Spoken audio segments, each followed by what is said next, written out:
Hello everyone, अभी हम देखेंगे AC through pure inductive circuit. यदि हमारा कोई सर्किट है जो कि प्योरली इंडक्टिव है, जैसा कि मैं दिखा रही हूँ, ये उस समय हमारा रिस्पांस कैसे निकलता है, उस समय हमें पावर कैसे निकलती है, हम वो देखेंगे। ये हमारा क्या है, आई है, ये एल है, ये वी ऑफ टी है। What is V of T? V of T is V M sine omega T.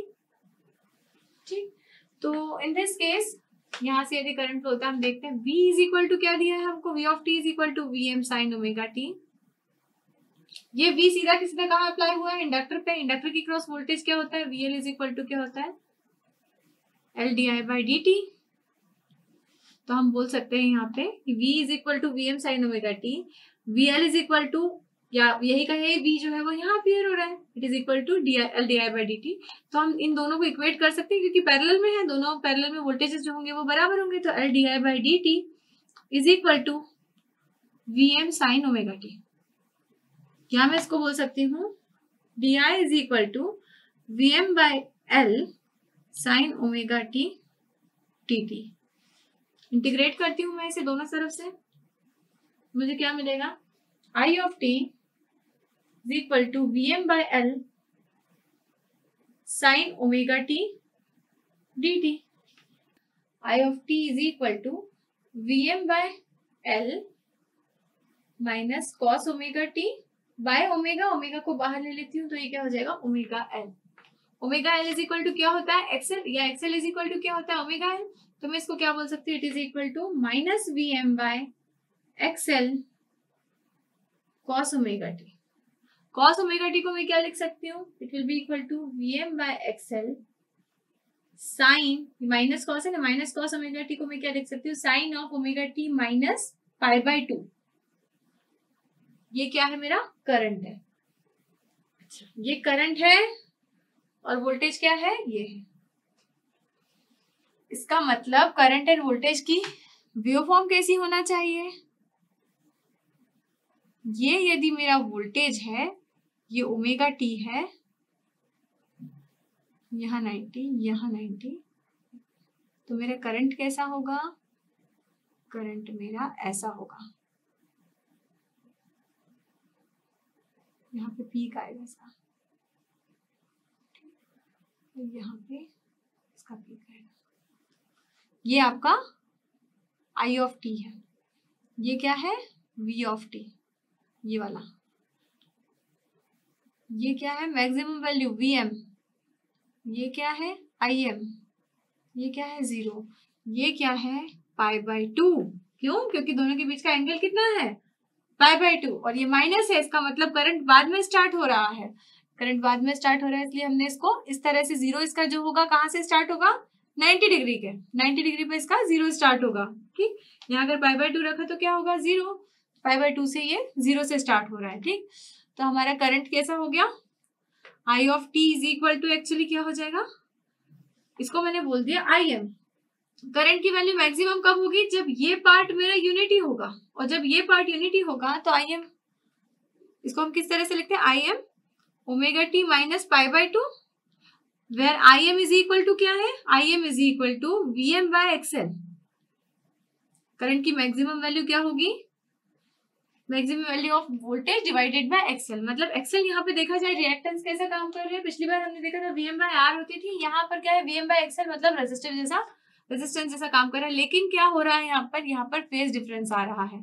मतलब यदि यहाँ पर ये वोल्टेज है रेफरेंस, ये वोल्टेज है, तो ये आपका करंट है 90 डिग्री लैगिंग है, इसलिए मैंने उसको नीचे ड्रॉ किया है। क्योंकि फेजर्स कैसे होते हैं? वेक्टर्स जो रहते हैं, फेजर जो रहते हैं, वो एंटी क्लॉकवाइज रोटेट होते हैं। तो पहले V आएगा, फिर आएगा I आएगा, कितने डिग्री बाद? 90 डिग्री बाद, पाई बाय 2 के बाद में। ठीक, तो इस तरह से हम इसको ड्रॉ करते हैं। पावर की बात करते हैं तो पावर कैलकुलेशन में हम क्या देखेंगे? पावर इज इक्वल टू क्या होता है? Power is equal to V into I होता है, which is equal to V M sine omega t into I m sine omega T minus pi by 2। ठीक, इसको हम क्या लिख सकते हैं? Sine omega T minus pi by 2 को मैं क्या लिख सकती हूँ? Minus V m I m, दोनों को साथ में लिख दिया। और इसको मैं लिख सकती हूँ sign omega T cos omega T. ठीक, यहाँ माइनस ले लिया मैंने, उसको मैंने क्या लिख दिया, cos omega T. Sine pi by 2 minus theta is minus cos theta, तो माइनस लिख दिया मैंने यहाँ। या फिर मैं इसको लिख सकती हूँ Vm minus Vm Im by 2 sine 2 theta sine omega T. Sine 2a क्या होता है, 2 साइन ए कॉस है, यहाँ 2 नहीं है इसलिए हमने यहाँ पर डिवाइड कर दिया। ठीक है, साइन 2 थीटा या साइन 2 ओमेगा टी। ठीक, तो एक कंप्लीट साइकिल के लिए पावर क्या हो जाएगी, कंप्लीट साइकिल के लिए पावर क्या हो जाएगी, minus Vm Im by 2 0 to 2 pi sine 2 omega T, जो कि क्या आ जाएगी 0। कंप्लीट साइकिल के लिए पावर क्या आ जाएगी आपकी, 0 आ जाएगी इन case of purely inductive circuit. मतलब क्या होगा, यदि कोई इंडक्टिव सर्किट है, इसका मतलब उसकी जो पावर रहेगी, जो कंप्लीट साइकिल की जो पावर रहेगी वो 0 रहेगी। ऐसा क्यों होगा, क्योंकि देखिए यहाँ देखेंगे आप, यहाँ वोल्टेज है, ये करंट है, तो यहाँ पर पावर कैसे ड्रॉ होगी आपकी, यहाँ पर पावर ड्रॉ होगी इस कैसी होगी, ये पॉजिटिव ये नेगेटिव, प्रोडक्ट क्या रहेगा आपका नेगेटिव। ये आपकी इस साइकिल की पावर हुई। नेक्स्ट देखेंगे दोनों पॉजिटिव, तो इस साइकिल की पावर ये रहेगी।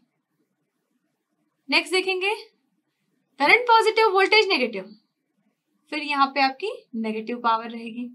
नेक्स्ट देखेंगे करंट नेगेटिव वोल्टेज नेगेटिव, तो यहाँ पर पावर क्या रहेगी पॉजिटिव। ठीक है, तो एक ही हाफ साइकिल में एक हाफ, एक पॉजिटिव एक नेगेटिव ऐसा मिल रहा है। एक हाफ साइकिल में आपको करंट या वोल्टेज की एक पॉजिटिव पार्ट पावर का और एक नेगेटिव दोनों मिल रहा है। तो आपका ओवरऑल पार्ट कितना हो गया पावर का, एवरेज निकाला उसका तो कितना आ जाएगा 0 आ जाएगा। अच्छा, एक और चीज यहाँ पर पावर फैक्टर क्या होगा, पावर फैक्टर होता क्या है, power factor is cosine angle between voltage and current. Voltage and current के बीच का एंगल क्या है, फेज डिफरेंस क्या है 90 डिग्री। तो power factor is equal to cos 90 degree. इसका मतलब पावर फैक्टर यहाँ पे 0 होता है। In case of purely inductive circuit यदि है हमारा, तो उस समय पे पावर फैक्टर क्या होता है 0 होता है। ठीक, तो क्या क्या चीजें ध्यान में रखनी है, कंप्लीट साइकिल में हमारी जो पावर रहती है इंडक्टिव सर्किट में, कंप्लीट साइकिल में वो क्या रहती है 0 रहती है, पहली बात। दूसरी बात क्या होता है, जो आपका पावर फैक्टर रहता है cos 90 होने के कारण से पावर फैक्टर आपका क्या हो जाता है 0 रहता है। मतलब इंडक्टर कंप्लीट साइकिल में कोई पावर लेता नहीं है, पावर फैक्टर 0 होता है। एंड वोल्टेज एंड करंट के जो एक्सप्रेशंस रहते हैं हम इस तरह से उसको डिराइव करते हैं। वेवफॉर्म में कोई डाउट नहीं होना चाहिए, वोल्टेज और करंट के बीच में हमने यहाँ पर 90 डिग्री का फेज डिफरेंस बनाया है। जैसा जैसा दोनों का बिहेवियर है, एक पॉजिटिव एक नेगेटिव, उस तरह से हमने पावर ड्रॉ की। दोनों पॉजिटिव होगा तो भी पावर पॉजिटिव होगी, दोनों चीजें करंट एंड वोल्टेज नेगेटिव होगा तब भी पावर आपकी जो है पॉजिटिव रहेगी, क्योंकि प्रोडक्ट उसका पॉजिटिव रहेगा। तो इस तरह से आप पावर कैलकुलेशंस करते हैं यहाँ।